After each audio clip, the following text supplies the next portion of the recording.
Ahojte priatelia, dnes by som vám chcel ukázať jednu lokalitu, ktorá je blízko ľudských obydlí a chodí tu množstvo ľudí a chcem vám ukázať niečo, čo by ste si mali dať do pamäti a do pozornosti. Jedná sa o takéto cesty, ktoré sú nad našimi dedinami alebo mestami.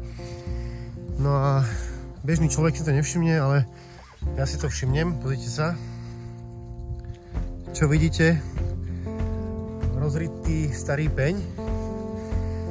No a tu je vysoký porast, trávnatý, za ním sú kríky. Totálne neprehľadná situácia, aj keď sme na cyklotrase.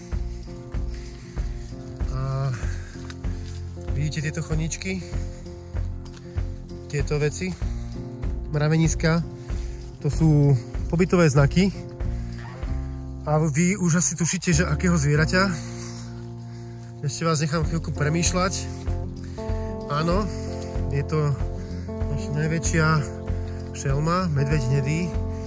A množstvo ľudí si to ani nevšimne, ale ja si takéto veci všímam veľmi často. Napríklad tuto. Takže to som chcel povedať, že buďte obozretní, lebo nikdy neviete, na koho v tej prírode natrafíte.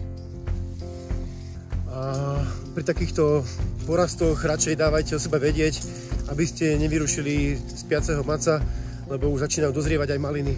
Pekný deň, držte sa a zažite fatru. Ahojte.